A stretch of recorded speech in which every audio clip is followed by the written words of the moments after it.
சற்று முன் சட்டத்தை மீறியதால் விஜய் மீது கைது நடவடிக்கை. அதிர்ச்சியில் தாவேகாவினர். அதாவது தாவேகா தலைவரும் நடிகருமான விஜய் பெரம்பூரில் போட்டியிடும் சூழ்நிலையில் நேற்று வேட்புமனு தாக்கல் செய்தார். அதில் அவர் தன்னுடைய சொத்து விவரங்களை குறிப்பிட்டுள்ளார். பல சொகுசு கார்களை வைத்திருக்கும் விஜய் அவர்கள் சுவாரஸ்யமாக கடந்த ஆண்டு 67,000க்கு டிவிஎஸ் எக்ஸல் மொபைல் வாங்கியுள்ளதாக தன்னுடைய பிரமாண பத்திரத்தில் குறிப்பிட்டுள்ளார். தாவேகா தலைவர் விஜய் இந்த சட்டசபை தேர்தலில் பெரம்பூர் மற்றும் திருச்சி கிழக்கு என 2 தொகுதிகளில் போட்டியிடுகிறார். அதில் பெரம்பூர் தொகுதியில் நேற்று விஜய் வேட்புமனு தாக்கல் செய்தார். வேட்புமனு தாக்கல் செய்யும் போது ஒருவருடைய சொத்து மதிப்பு விவரங்களை பிரமாண பத்திரமாக தாக்கல் செய்ய வேண்டும். அதன்படி நடிகரும் தாவேகா தலைவருமான விஜயின் சொத்து மதிப்பு குறித்த விவரங்கள் வெளியாகி வருகிறது. அதன்படி விஜய் பெயரில் மொத்தம் 404 கோடி மதிப்பிலான அசையும் சொத்துக்களாக உள்ளன. அதே போல தன்னுடைய பெயரில் 11.51 கோடிக்கு அசையா சொத்துக்கள் இருப்பதாகவும் தெரிவிக்கப்பட்டுள்ளது. மேலும் 110 சவரன் தங்க நகைகள் தன்னிடம் இருப்பதாகவும் தெரிவித்துள்ளார். தன்னுடைய 5 கார்களும் உள்ளன என்றும் கடன் எதுவும் இல்லை என்றும் விஜய் தன்னுடைய பிரமாண பத்திரத்தில் தெரிவித்துள்ளார். அதே போல மனைவி சங்கீதாவின் சொத்து விவரங்களையும் அவர் பகிர்ந்துள்ளார். அதில் தன்னுடைய மனைவி சங்கீதாவுக்கு சுமார் 391 சவரன் நகைகள் உள்ளதாக குறிப்பிட்டுள்ளார். 2 கிலோ வெள்ளி, 134.91 கேரட் வைரம் இருப்பதாகவும் தெரிவித்துள்ளார். இப்படி மொத்தம் தன் மனைவி சங்கீதாவுக்கு 15,51,79,421 மதிப்பிலான சொத்து இருப்பதாகவும் தெரிவித்துள்ளார். இதில் சுவாரஸ்யமான விஷயம் என்னவென்றால் 5 சொகுசு கார்களை வைத்துள்ள விஜய் அவர்கள் கடந்த ஆண்டு தான் டிவிஎஸ் எக்ஸல் 2 வீலரை வாங்கியிருக்கிறார். 67,000க்கு அவர் டிவிஎஸ் எக்ஸல் மொபைல் வாங்கியுள்ளதாக தன்னுடைய பிரமாண பத்திரத்தில் குறிப்பிட்டுள்ளார். அவர் தன்னுடைய வீட்டில் வேலை செய்யும் நபருக்காக இந்த 2 வீலரை வாங்கியிருக்கலாம் என தெரிய வருகிறது. அந்த வகையில் பெரம்பூர் பிரச்சாரம் நேற்று சொதப்பியதால் விஜய் கடும் கோபத்தில் இருக்கிறாராம். பிரச்சார திட்டத்தை மோசமாக திட்டமிட்டதால் விஜய் புசியானந்த் மீதும் ஆதவ் அர்ஜுனா மீதும் கடும் கோபத்தில் இருக்கிறாராம். பெரம்பூரில் நேற்று தொடங்கியிருக்க வேண்டிய அந்த பவர்ஃபுல் பிரச்சாரம் பாதியிலேயே முடிவுக்கு வரும் என்று தாவேகா நிர்வாகிகள் கனவிலும் நினைக்கவில்லை. தமிழக வெற்றிக் கழகத்தின் தலைவர் விஜய் தன்னுடைய வேட்புமனுவை தாக்கல் செய்த கையோடு பெரம்பூர் தெருக்களில் புயலென கிளம்புவார் என்று எதிர்பார்க்கப்பட்டது. ஆனால் நடந்தது என்னவோ வேறு.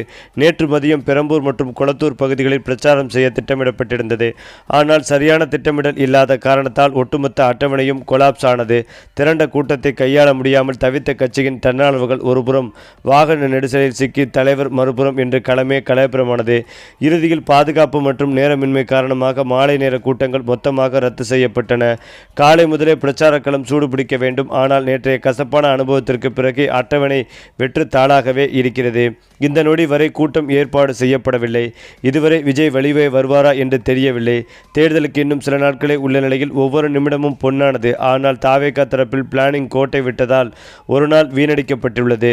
விஜய் இப்போது ஆக்டிவாக பிரச்சாரம் செய்ய வேண்டும். ஆனால் இப்போது பிரச்சாரம் செய்யாமல் வீட்டில் முடங்கியுள்ளார். கட்சியின் முக்கிய தூண்களாக பார்க்கப்படும் ஆதவ் அர்ஜுனா மற்றும் புசியானந்த் ஆகியோருக்கு இந்த ஒரு முக்கிய பொறுப்பு இருக்கிறது. தற்போது கட்சியின் முகமாக இவர்கள் அவ்வளவுக்கு மிதகமாக போக்கஸ் செய்யப்படுகிறார்களா என்ற கேள்வி தம்பிமார்களிடையே எழுந்துள்ளது. அரசியல் வியூகங்களை வகுப்பதும் ஊடக வெளிச்சத்தில் இருப்பதும் ஒரு பக்கம் இருந்தாலும் தலைவரின் பிரச்சாரம் தடையின்றி நடப்பதை உறுதி செய்வதுதான் இவர்களின் முதல் கடமையாக இருக்க வேண்டும் என்கிறார்கள் அரசியல் விமர்சகர்கள். ஆனாலும் அவர்களும் தேர்தலில் நிற்பதால் அவர்களால் விஜயின் பிரச்சாரங்களில் கவனம் செலுத்த முடியவில்லை என்றும் கூறப்படுகிறது. குளறுபடிகளுக்கு பிறகு இவர்களின் முழு கவனமும் பின்வரும் விஷயங்களில் மட்டுமே இருக்க வேண்டும். தினசரி பிரச்சாரம். விஜய் தினமும் மக்களை சந்திப்பதை எந்த தடையுமின்றி உறுதி செய்ய வேண்டும்.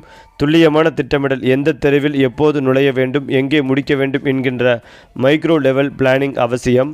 தேர்தல் களத்தில் நேரம் என்பது திரையில் ஓடும் கவுண்டவுன் போன்றது. மற்ற கட்சிகள் மின்னல் வேகத்தில் சுழலும் போது தாவேகா தரப்பு நிர்வாக குறைபாடுகளால் பிரச்சாரம் முடங்குவது வேட்பாளர்களை கவலையடைய செய்துள்ளது. இனியாவது தனிநபர் விளம்பரங்களை தவிர்த்துவிட்டு தலைவரின் பிரச்சார பாதையை சீரமைப்பதில் இவர்கள் கவனம் செலுத்துவார்களா? பொறுத்திருந்து பார்ப்போம். குறிப்பாக தமிழக வெற்றிக் கழகத்தின் தேர்தல் பிரச்சார வியூகம் தற்போது பெரும் விவாதத்திற்கு உள்ளாகி உள்ளது. குறிப்பாக அந்த கட்சியின் தலைவர் விஜய் சென்னை, பெரம்பூர் மற்றும் திருச்சி கிழக்கு ஆகிய 2 தொகுதிகளில் போட்டியிடுவதால் அவருடைய கவனம் முழுவதும் இந்த மண்டலங்களை சுற்றியே இருப்பதாக தெரிய வருகிறது. ஒரு நாளில் 4 தொகுதிகளுக்கு திட்டம் போட்டு அதில் 2ஐ ரத்து செய்ய வேண்டிய கட்டாயத்திற்கு தள்ளப்படுவது அவருடைய பிரச்சார மேலுமையில் உள்ள சுணக்கத்தை காட்டுகிறது. தேர்தல் நெருங்கும் வேளையில் 234 தொகுதிகளையும் சென்றடைய வேண்டிய கட்டாயத்தில் இருக்கும் ஒரு புதிய கட்சிக்கு 20 நாட்கள் நாட்கள் என்பது சென்னை முதல் திருச்சி வரை மட்டுமே போதுமானதாக இருக்குமா என்ற சந்தேகம் அரசியல் விமர்சகர்களிடையே எழுந்து வருகிறது. பிரச்சார திட்டமிடலில் ஏற்படும் இந்த சொதப்பல்கள் தொண்டர்கள் மத்தியில் சோர்வை ஏற்படுத்தி உள்ளது.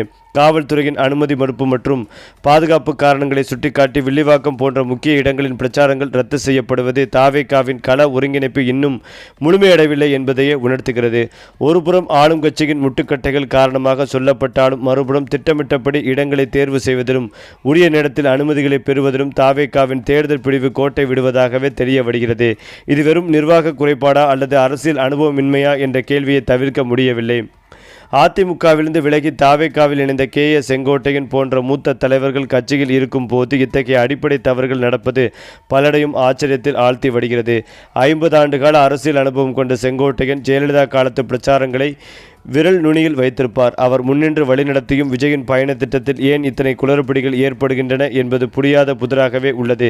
செங்கோட்டையனின் ஆலோசனைகள் முறையாக கேட்கப்படுகின்றனவா அல்லது விஜயை சுற்றிருக்கும் புதிய ஆலோசகர்களின் பிடிவாதத்தால் இந்த சிக்கல்கள் எழுகின்றனவா என்ற விவாதம் கட்சிக்குள் புகைந்து கொண்டிருக்கிறது.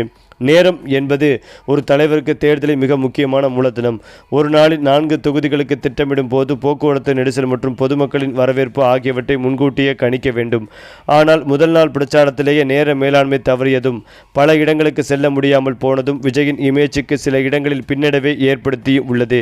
மக்களை காணப்போவதாக சொல்லிவிட்டு கடைசி நேரத்தில் பயணத்தை ரத்து செய்வது அந்தந்த தொகுதி வேட்பாளர்களை பலவீனப்படுத்தும் செயலாகும். வெறும் வேன் பிரச்சாரத்தையே முழுமையாக முடிக்க முடியாமல் தவிக்கும் சூழ்நிலையில் மாபெரும் பொதுக்கூட்டங்களை எப்படி ஒருங்கிணைக்கப் போகிறார்கள் என்ற கவலை எழுந்து வருகிறது. அதே போல விஜய் என்ன செய்ய போகிறார் என்பதே இப்போது மில்லியன் டாலர் கேள்வியாக உள்ளது. சென்னை மற்றும் திருச்சியை தாண்டி மற்ற மாவட்டங்களில் உள்ள வேட்பாளர்கள் விஜயின் வருகைக்காக காத்திருக்கிறார்கள். மேற்கு மற்றும் தெற்கு மாவட்டங்களில் தாவேகாவின் செல்வாக்கை நிலைநிறுத்த அவர் இன்னும் அதிக தூரம் பயணிக்க வேண்டியுள்ளது.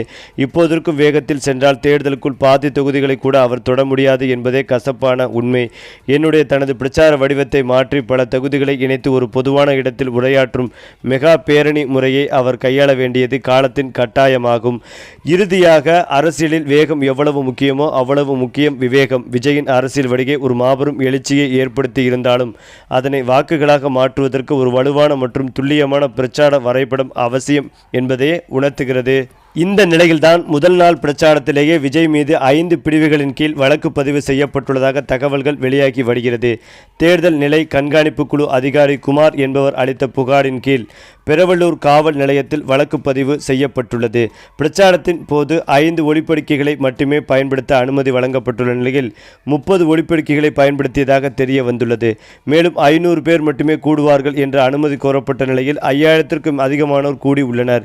இதேபோல பெரம்பூரில் விஜயின் பிரச்சாரத்தின் போது மருத்துவமனை சென்றவர் ஆட்டோ ஓட்டுநர் தனியார் நிறுவன ஊழியருக்கு வழிவிடாமல் அவதூறாக பேசியதாக அளிக்கப்பட்ட புகாரில் தாவேகா மாவட்ட செயலாளர் சிவா, நிர்வாகி சவுந்தரராஜன் உள்ளிட்டோர் மீது எம்கேபி நகர் காவல்துறையினர் 3 வழக்குகள் பதிவு செய்துள்ளனர். தாவேகா தலைவர் விஜய் மீது வழக்கு பதிவு செய்திருப்பது மிரட்டக்கூடிய செயல்.